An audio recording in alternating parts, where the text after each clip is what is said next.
Alors nous sommes arrivés d'Av Saddiq de Baba Kama, d'Av Saddiq pour le lundi 25 Menachem Av. 25 Menachem Av. Nous sommes à la deuxième ligne, Lima de Rava Tannaehi. Alors on a parlé de la Takana de Usha, comme quoi si la femme elle vend des biens du vivant de son mari, après elle meurt avant lui, le mari il a le droit de prendre ses biens donc chez les acheteurs. Et Rava il est venu, il a dit malgré tout, Shehrud, si un homme il a un esclave qu'il a libéré, eh bien la libération de cet esclave, elle enlève le sherboud donc de l'éventuel mari. Alors le Gemara pose une question, est-ce que ce qu'il a dit Rava, est-ce que c'est une mahlok de Tanaïm? La Gemara répond la dechol alma et leho de Rava. Tout le monde a, comme il a dit Rava, que le mari il a le droit donc de faire sortir des biens que la femme a vendus durant sa vie et qu'elle est morte avant lui. Alors, pourquoi la Braïta a dit, elle dit, Vehacha, que la Braïta, elle a dit que, dans la deuxième Braïta, on a dit que quand un esclave, il a été frappé ou par l'homme ou par la femme, on a dit, Lola ish velola isha, ni la femme ni l'homme s'y frappe cet esclave, il sort Beshen Ma'an. Donc pourquoi? Parce que tout simplement El Muhora Banan le Cher Bouddha de Baal. Ça veut dire que les Hachamim ont donné une force donc au mari, donc d'avoir une mainmise sur cet esclave qui appartient à sa femme. Donc vu la communauté de mariage, donc le mari il a une intervention. C'est pour ça que le bien n'appartient pas à sa femme toute seule. La Gemara dit, je peux te répondre, je peux te dire que tout le monde, donc c'est les deux braïtot, ils n'ont pas takanat usha. Alors, pourquoi il dit, pour la femme, donc si la femme elle frappe, il sort l'esclave beshen va'ain et pas l'homme, et l'autre braïta dit ni l'homme ni la femme, tout simplement, la question elle est, la mahloket, est-ce que quand un homme il a les fruits, donc l'usufruit d'un terrain, est-ce que ça s'appelle qu'il a le terrain en même temps avec oui ou non? Ou bivlorta dehane tanae, dans cette mahlok de Tanaïm de Tania, la Braïta a dit hamocher avdo leacher, si quelqu'un il vend son esclave à un autre, ou fasaq imo alminat shisham meshen shushim yom. Réhouven il a vendu son esclave à Shimron. Et donc un esclave goy, il a vendu à Shimron, et Réhouven il a fait une condition comme quoi cet esclave il reste encore 30 jours avec Réhouven. Rabbi Meir Omer Rishon Yishno Bedin Yom O Yomayim Mepene Sheo Tahtav. Rabbi Meir dit, le premier propriétaire donc Réhouven, il garde lui-même le statut de Yom O Yomayim parce qu'il est encore sous son service. C'est quoi le Yom O Yomayim? Nous savons que quand un homme il tue un autre, eh bien, il sera tué. Même s'il a tué un goy, il sera donc tué. Seulement la Torah a dit, si c'est le maître qui tue l'esclave, son esclave goy, s'il meurt de suite, alors aussi il est hayav mita. Par contre, si l'esclave vit plus de 24 heures après il meurt, ce n'est plus de la faute directe du maître et il ne sera pas tué. Donc Rabbi Meir dit, c'est le premier propriétaire, même s'il a vendu son esclave, vu que l'esclave est encore à son service, alors c'est lui qui ishno beden yom yomayim, et s'il le frappe et qu'il meurt cet esclave et qu'il reste plus de 24 heures, alors on ne le tue pas. Pourquoi? Parce que justement Rabbi Meir pense que le propriétaire premier, puisqu'il a encore le fruit de cet esclave, lui-même il utilise le service de cet esclave, eh bien c'est comme si que l'esclave lui appartient complètement. Rabbi Yehuda Omer, Rabbi Yehuda dit non, c'est le second propriétaire qui a donc acheté maintenant cet esclave, même s'il n'en prend la propriété qu'un mois plus tard, 30 jours plus tard, c'est lui qui est Bedin Yom Yomayim. Ça veut dire que si c'est le deuxième propriétaire qui le frappe et que l'esclave il reste plus de 24 heures vivant et après il meurt, c'est le deuxième esclave qu'on ne le tuera pas. Pourquoi? Parce que lui il pense, Rabbi Yehuda, que Kenyan Perot, donc les fruits qui appartiennent au propriétaire, ça ne s'appelle pas qu'il possède aussi le corps de l'esclave. C'est pour ça que c'est le second qui est dans le statut de Yom Oyomai. Rabbi Yossé Omer, il vient Rabbi Yossé troisième avis, il dit Shnehem Mishnan Bedin Oyomaim. Rabbi Yossé dit tous les deux on leur donne le statut donc Yom Oyomaim. L'un ou l'autre qui le frappe le premier ou le second. Donc le premier pour les 30 jours ou le second, c'est la même chose. Tous les deux, si l'esclave reste vivant plus de 24 heures et après il meurt, ils ne sont pas responsables. Pourquoi? Un, parce qu'il est sous son service, le premier propriétaire. Et l'autre, parce que ça lui appartient, il a déjà acheté. Et mais ça pralé, comme il a un safek, qu'est-ce que Renan Perot, et Kerenan Dagouf Damé, et là, Kerenan Dagouf Damé. Et donc, Rabbi aussi, il a un safek, est-ce que, quand on a les fruits, est-ce qu'on a aussi le corps de l'esclave ou non avec? Et comme on a un safek, Vesafek Nefashot, Lehakel. C'est pour ça qu'on ne tue ni l'un ni l'autre. Quatrième avis, Rabbi Eliezer Omer, Shenehem Enan Bedin Yom Oyomaim. Il dit Rabbi Eliezer, lui, ni l'un ni l'autre, ils ne sont pas dans le din Oyomaim. C'est-à-dire, l'un ou l'autre des deux propriétaires, s'il tue cet esclave, même s'il meurt après 24 heures, il sera tué. Pourquoi?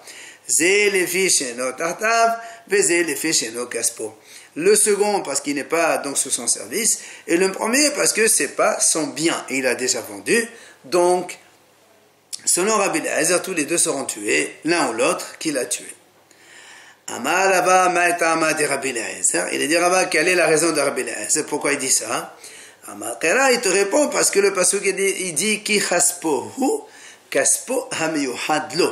Comme la Torah a dit Lo yucham ki chaspohu, il faut que ce soit son bien à lui personnel, spécifique à lui tout seul. Et comme là il appartient aux deux, donc ça veut dire qu'il n'appartient ni à l'un ni à l'autre, et donc il ne rentre pas dans le cadre de cette notion de Yom Oyomai. Bien, la Gemara a posé une question. Kiman azlaha de amar amemor. Comme qui ça va ce qu'il dit à Amemor. Amemor a dit Ish ve'isha shemachlo benachse melog. Un homme et une femme. Ensemble, tous les deux, ils ont vendu ce qu'on appelle nerse melog. On a déjà parlé de ça. C'est un terrain qui appartient à la femme, donc elle l'amène avec lui pendant le mariage.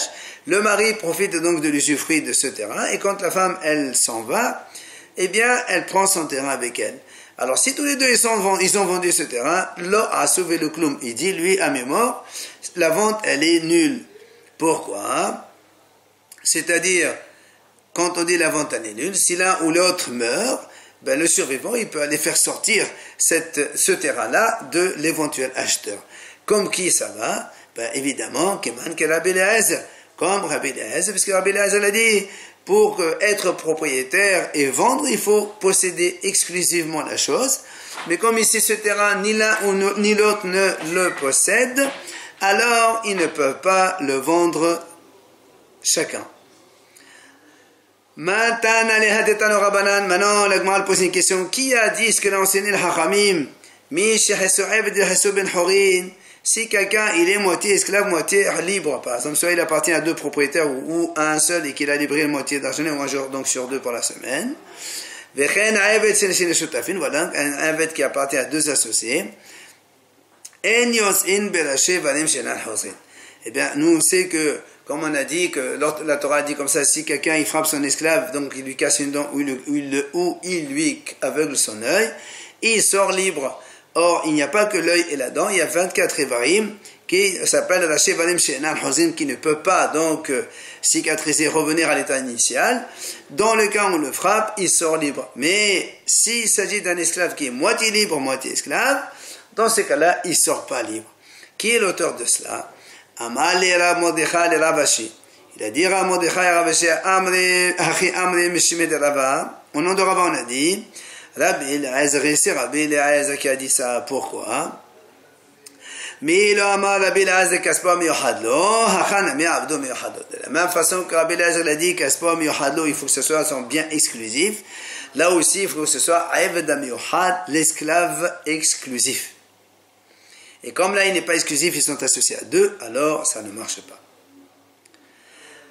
Matitin nouvelle Mishnah. Hatokeya la havero, si quelqu'un il donne un coup de poing à son prochain. Pardon, Hatokeya la havero, il lui a frappé sur son oreille. Notenlo sela.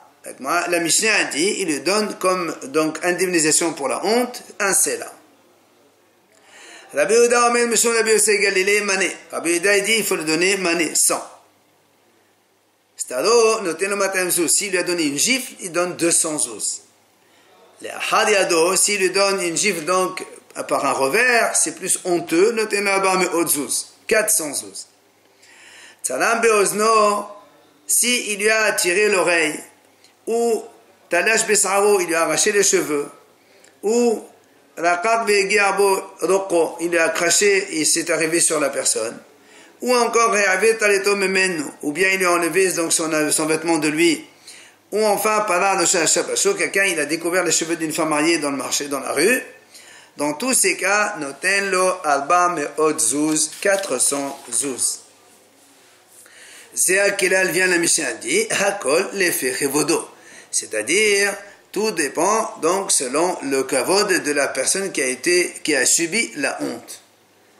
Amar Rabbi Akiva a dit non, afilu anim shibi Israël, même les plus pauvres d'Israël, ro'in otan ki eluhem bene horin, on les considère comme des hommes libres, chez Adom et qui ont donc subi des pertes, chez Bene Abraham et Yaakov, et donc ils sont tous les enfants d'Abraham et Yaakov, c'est-à-dire selon Rabbi Akiva, ils sont tous identiques au niveau de l'indemnisation. Et la Mishnah nous raconte cette histoire au Maase. Un homme, il a dévoilé, donc il a découvert les cheveux d'une femme donc dans la rue. Elle est venue se plaindre devant Rabbi Akiva. Et Rabbi Akiva a condamné le monsieur à lui payer 400 zouz, comme c'est marqué dans notre Mishnah. Amalo, alors le monsieur, il vient et il dit, Rabbi, ten lisman, donne-moi un petit délai. Benatan Luzman, il lui a donné un délai. Qu'est-ce qu'il a fait ce monsieur? Il a surveillé sa femme. Quand il a vu un jour, elle était devant sa cour, devant l'entrée de sa cour. Qu'est-ce qu'il a fait? Il a cassé une cruche devant elle. Et dans la cruche, il y avait un veau qui issar shemen. Il y avait un tout petit peu de litre de la valeur d'un issar. Vraiment ridicule. Qu'est-ce qu'elle a fait cette femme? Qu'est-ce qu'elle a fait? Elle a enlevé son couvre-donc-cheveux et elle a pris de l'huile qui coulait par terre. Elle a mis sur ses cheveux pour se oindre sur ses cheveux. Alors, il a pris 2 témoins à ce monsieur pour observer tout cela. Il est venu chez Rabbi Akiva, il lui a dit, les Zohanim ne tiennent pas mes ouzous. Il dit, comment, ça là, tu veux que je lui donne 400 ouzous parce que je lui ai enlevé son chapeau? Elle-même, elle s'est enlevé son chapeau pour une somme ridicule de rien du tout. Rabbi Akiva lui a dit, non, tout ce que tu dis, c'est rien du tout. Pourquoi?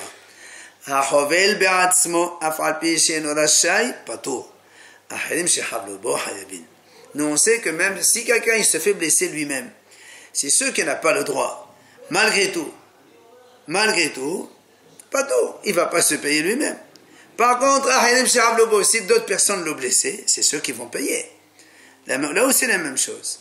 La femme, si elle veut se découvrir les cheveux, c'est son problème, mais c'est toi qui l'as découvert, tu dois payer les 400 zouz. Et la Mishnah, elle continue avec le deuxième exemple de Rabbi Akiva. Et celui qui a coupé ses plantes, même s'il n'a pas le droit, nous on sait que c'est pas bien de couper les plantes, eh bien, pato, il est comme un pato, donc de payer à qui que ce soit, mais acherim, hayavin, c'est des autres, il lui coupe ses arbres, c'est sûr qu'ils vont payer. Ça c'est la Mishnah. La Gemara pose une question, et bien, elle est où? Mané sori tnan ou mané medina tnan. Quand on a dit dans la Mishnah, celui qui frappe sur l'oreille de l'autre, Tanakama il dit, c'est la Rabbi Uda, il dit, au nom de Rabbi Galilée, il donne mané. Est-ce que c'est mané tsori? Rashi dit, le mané tsori c'est 25 sela, ça vaut 100 zouz. Ou bien mané medina, qui est 1/8 de 100 zouz, donc à peu près 12, quelque chose zouzim. C'est quand même différent. Tashema, la Gemara répond. Il y avait un homme aussi, donc il a frappé sur l'oreille de l'autre. Il est venu chez Rabbi Udanisea pour évidemment demander indemnisation. Il lui a dit, voilà moi, voilà Rabbi Yosef Galili ici. Donne-lui manet tsori. Donc c'est le vrai mané qui coûte 100 sous. Shmarmina mané soretnan shmarmina. Donc ça c'est la preuve que c'est bien mané de souris. Ça mon Agmara, elle essaie de comprendre. Quand Rabbi Dan Sea, il lui a dit ha ana ha Rabbi Yosef Galili. Voilà moi, voilà Rabbi Yosef Galili. Qu'est-ce qu'il voulait dire par là? Maï ha ana ha Rabbi Yosef Galili. Qu'est-ce que ça veut dire ça? Et les Massiens ont dit haqiqa amali. Voilà ce qu'il lui a dit Rabbi Dan Sea. Ha ana de haziter. Moi je t'ai vu. Et Rabbi Yosef Galili dit dans ce cas-là, il faut payer manesori, donc le 112. Zilhab les manesori, donc tu vas le donner comme ça. Ça veut dire quoi? Les mêmes, est-ce qu'on va dire qu'à partir de là, de'edna sa dayan? Ça veut dire que le témoin, il devient un dayan. Maintenant, puisqu'il n'y a que Rabbi Yehuda qui l'a vu, il va maintenant donc être dayan, alors que vehatanya, pourtant il y a une braïta qui dit, Sanhedrin shara'u ihad shararat an-nefesh. Si un tribunal rabbinique, ils étaient témoins d'un meurtre. La Gemara dit, la braïta, mirsatan na'asu aidim, ou mirsatan na'asu dayanim. Alors ils peuvent pas donc juger tous, mais on fait une partie de ces chachamim, ils font témoins, et une partie, ils font dayanim. Et après, on juge. Ça, c'est de la bétafon. Rabbi Akiva Omer, Kulam aidim hem ela nasa dayan. Rabbi Akiva dit non, ils ne peuvent pas juger parce qu'ils étaient tous des témoins. Donc, ils ne peuvent que témoigner. Alors, la Gemara maintenant l'explique. Donc, la mahlok, c'est que Rabbi Tafon dit quoi? Même malgré tout, ils peuvent témoigner, mais une partie témoigne, une partie va être juge. Mais jamais Rabbi Tafon a dit qu'ils peuvent, de celui qui a témoigné, il peut devenir en même temps dayan. Donc, tu vois bien qu'un témoin ne peut pas juger. Comment tu as dit chez nous ici, Rabbi Yehuda, il a dit, voilà, moi j'ai vu, et Rabbi c'est là, et donc on va, il a fait Aïd Na'asa Dayan. Alors, la Gemara répond, Kitania aïe, la Breta qui a dit que les témoins, que le tribunal qui ont vu ça ne peuvent pas témoigner, Kiron Shara'u Balayla, c'est parce qu'ils ont vu les faits la nuit. Or, dès l'Al-Mabadina, on n'a pas le droit de juger la nuit. Dès l'Al-Mabadina, ni nous. Donc, comme ils ne peuvent pas juger, c'est pour ça que le lendemain, ils ne peuvent pas juger sur leur propre témoignage. Donc, il faut une partie qui vont témoigner et d'autres, ils jugent. Mais Rabbi Dan Sea, lui, il a vu ça le jour. Et donc, selon lui, il peut être donc dayan en même temps. Ou bien, on peut te répondre d'une autre façon. Tout simplement, Rabbi Dan Sea lui a dit, moi, je pense comme Rabbi Yosef comme quoi le mané c'est tsori. Et il y a deux témoins qui sont venus témoigner, donc ce que tu as fait. Alors, zilhab les mané tsori, il fallait donner mané tsori, tout simplement. Beaucoup plus simple comme ça. Viens, la Gemara pose une question. Est-ce que Rabbi Akiva il pense, parce que tout à l'heure on a dit dans la braïta que Rabbi Akiva dit, tout le monde, tous les rabbins, les hachamim, les sages qui ont vu les faits ne peuvent que témoigner. Donc ça veut dire que selon lui, un témoin ne peut pas devenir juge. Pourtant, il y a une braïta qui dit, c'est marqué dans la Torah, quand deux hommes se disputent, un homme il frappe l'autre soit avec une pierre, soit avec un coup de poing, etc. Et après il faut l'indemniser. Sur ce passage, il y a une mahloket. Shimon HaTemani Omer. Shimon HaTemani dit, tu sais pourquoi la Torah a parlé de egrof, un point. Ma egrof miyuhad, shemaso le'ada ou le'edim. Kol shemaso le'ada ou le'edim. Puisque le egrof, un point, c'est spécial. Ça veut dire quoi? Ça veut dire que les témoins peuvent le voir, et aussi la eda, c'est-à-dire le tribunal, peuvent apprécier, ils peuvent évaluer. Est-ce que le point, il a une force pour faire ces dommages-là, ou est-ce que c'est tout simplement à cause de la faiblesse de la victime qu'il y a eu ce dégât-là? Donc, il faut que, quand il y a un dommage, que les témoins peuvent apprécier l'objet du dommage, et que le tribunal aussi peut évaluer les conséquences de cet objet-là. À l'exception, ça veut dire que si les témoins, ils ont vu un fait, et maintenant, ils ont perdu l'objet qui a causé le dommage, dans ces cas-là, Shimon HaTemani dit, le tribunal ne peut pas juger cela. Amalo, Rabbi Akiva. אמר לו, וכי בפני בית דין הקאו, שיודעים כמה הקאו, מה הקאו, אם על שוקו, il s'est fait nafsho. Rabbi Akiva dit, qu'est-ce que tu crois? Est-ce que le meurtre ou la blessure ou le dommage, il a eu devant le tribunal? Est-ce qu'ils savent combien de coups il a donné? Sur quelle partie il a frappé? Est-ce que c'est sur la jambe? Ou bien est-ce que c'est à côté du cœur? Etc. Encore une autre question. Imaginons quelqu'un, il a poussé son ami sur d'un toit ou d'une maison. Il est tombé, il est mort. Qu'est-ce que tu crois? Bédine, il va aller voir comment c'était le mur, comment c'était ça, ou bien on va amener le mur devant le Bédine. Ici, imaginons que ce mur-là, il s'est cassé. On va le reconstruire pour savoir ce qui se passe. Alors, qu'est-ce que c'est? Eh bien, c'est sûr que c'est pas comme ça. Alors, qu'est-ce qu'on croit alors? Comment on va comprendre? Et là, Ma irlov miuhad shehu masur la'idim, av kol shehu masur la'idim. Et donc, il dit Rabbi Akiva, le rof que la Torah l'a employé, c'est pour dire quelque chose que les témoins, ils ont vu, tout simplement. Donc, comme les témoins, ils ont vu, eh bien, ça suffit, on n'a pas besoin d'avoir une évaluation, donc, du tribunal. Alors, tout ce que les témoins vont parler, ils vont donc, les juges, décider en fonction de leur témoignage. Donc, à l'exception du cas où, si carrément la pierre par laquelle l'agresseur a frappé et a blessé l'autre, il a tué, elle a disparu, et que les témoins n'ont même pas vu cette pierre, là, c'est pas tout. Alors, tout ça pour dire, Katani Mehat, la Gemara conclut. Rabbi Akiva, comment il a objecté à Shimon HaTemani? Il lui a dit, qu'est-ce que tu crois? Est-ce que la scène a eu lieu devant le tribunal pour qu'il se voie exactement ce qui s'est passé? Mashma, tu vois bien que si ça s'est passé devant eux, si Rabbi Akiva lui dit, qu'est-ce que tu crois? Ça s'est passé devant eux, ils n'ont pas vu. Mashma, que même si ça s'est passé devant eux, ils peuvent très bien témoigner et juger en même temps. Donc, selon Rabbi Akiva, un témoin, il peut être juge. L'Agma le repousse, elle dit non, ça c'est pas une réponse.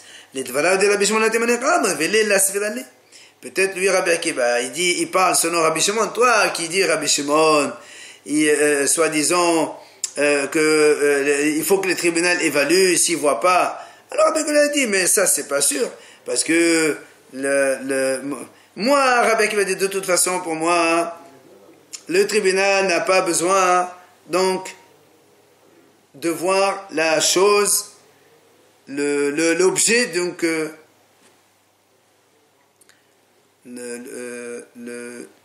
le tribunal doit pouvoir évaluer la chose, voilà.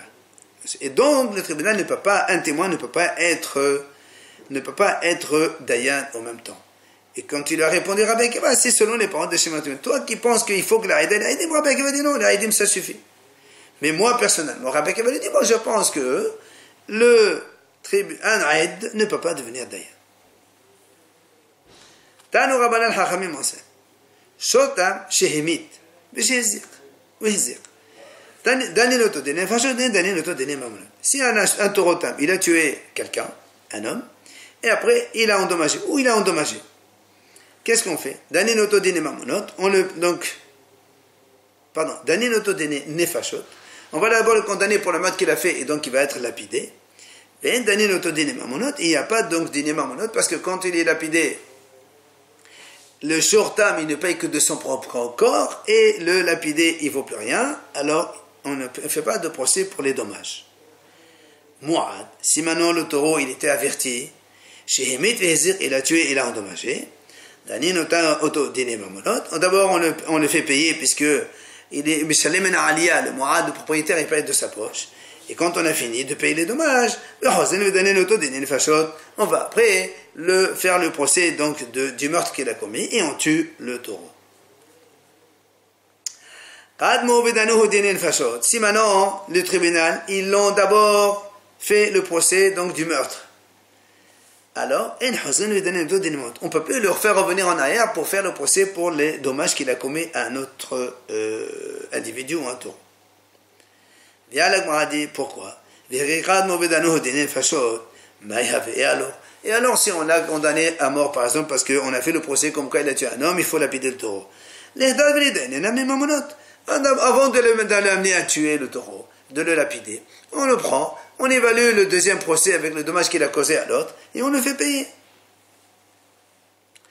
Amar Rava, il a dit Rava. J'ai vu les Hachamim dans les Sheva de Rav Diad, ils discutaient comme ça. Ils disaient, Hamani, qui c'est l'auteur de cette poéta, Rabbi Shimon HaTemani, c'est Rabbi Shimon HaTemani. Pourquoi? Puisque Rabbi Shimon a dit, rappelons que le égrof, le coup de poing que la Torah a employé, le mot égrof, c'est pour dire il faut que ce soit quelque chose visible par les témoins et évaluable par les juges du tribunal rabbinique. Donc, Alma Bainan Umdana Dividina. Donc, il faut que le tribunal évalue, d'accord, le dommage, comment il a été fait et est-ce que c'est la conséquence véritable du dommage. Or, ici, puisqu'on a déjà condamné à mort le taureau par lapidation puisqu'il a tué l'homme, après, la machine, on n'a pas le droit de laisser encore le taureau traîner jusqu'à ce que le tribunal évalue donc les dommages et le paiement. On n'a pas le droit de faire traîner le procès, l'exécution d'un taureau de la même façon que pour un homme, parce qu'il y a marqué on apprend le taureau qu'on le tue comme l'homme. L'homme, quand on a fait un procès, il faut le tuer immédiatement. Le taureau aussi. Ça, c'est chez moi, Natemani. C'est ce que disent les Hachamim dans la Yeshiva de Rav. Va'amin alhu ana. Il vient à Rava, il dit, moi je leur ai dit, Afilotima Rabbi Akiva. On peut dire ici, même Rabbi Akiva, c'est lui qui peut être l'auteur de ça. C'est-à-dire, même si Rabbi Akiva a dit, on n'a pas besoin de l'évaluation par le tribunal. Ça suffit, le témoignage des faits, ça suffit. Alors, pourquoi ici, on ne fait pas dîner mamonot, puisque si on a fait des nefashot? Alors, tu peux faire juger les dîner mamonot, il faut dédommager le deuxième qui a subi des dommages. Il dit, en vérité, ici, le propriétaire du taureau, il s'est enfui tout simplement. Et alors, comme il s'est enfui, donc, on ne peut pas juger en l'absence du propriétaire de ce taureau. On a un principe, alors la Gemara lui dit, attends, il va qui le donne au dîner de fachot, des mamonot, belobanim. Elle m'a dit, maintenant dans ces cas-là, pourquoi tu dis, si on a fait des nefashot avant, on ne peut pas. Mais même si on n'a pas fait des nefashot, si le propriétaire n'est pas là, de toute façon, on ne peut pas le juger. Alors, la Gemara répond, c'est-à-dire, on a écouté les témoins, et lorsque le tribunal il a fini d'écouter les témoins, alors le propriétaire, voilà, il s'est enfui. Et du coup, on n'a plus de quoi le faire payer. Alors la Gemara a dit, sauf, Mecha Mishtalem. La Gemara a dit, donc finalement, toi tu as dit,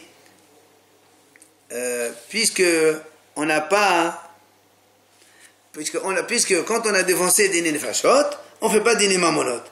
Mais puisqu'il s'est enfui, même si tu fais des mamonot de toute façon, mais d'où tu vas payer, puisqu'il s'est enfui le propriétaire. Elle m'a dit non, dans ces cas-là, Méridia. C'est quoi Méridia? C'est-à-dire, on prend le taureau, on le loue à travailler, labourer, et l'argent qu'on récupère, on paye avec les dommages. Et quand on a fini de payer les dommages, on prend le taureau, on le juge et on le lapide parce qu'il a tué l'homme. Alors, elle m'a dit, alors pourquoi on ne fait pas la même chose, elle m'a dit, pourquoi on ne fait pas la même chose avec un taureau tam? Au lieu de le tuer d'abord, fais d'abord loue-le pour travailler. L'argent que tu gagnes, tu vas payer avec les dommages, et ça s'appelle payer du propre corps du taureau. Et après, quand il a fini de payer les dommages, on le fait le procès donc du meurtre, et on lapide le taureau. Amar Amari Bari de Rav Kahana. Il vient à Ramari, le fils de Rav Kahana, il répond, Zotomeret, Ridia, Allaya de Marahu. Donc de là, on déduit qu'en fait, que le travail effectué par le taureau et l'argent gagné, ça s'appelle pas Migoufo Shel Shor. Ça s'appelle Me'aliya du propriétaire. Et comme le taureau, il ne paye pas Me'aliya de plus que le corps même du taureau, alors c'est pour ça qu'on ne peut pas le louer d'abord et payer avec les dommages. On est obligé de faire d'abord des nefashot et après, on ne peut pas payer les dommages.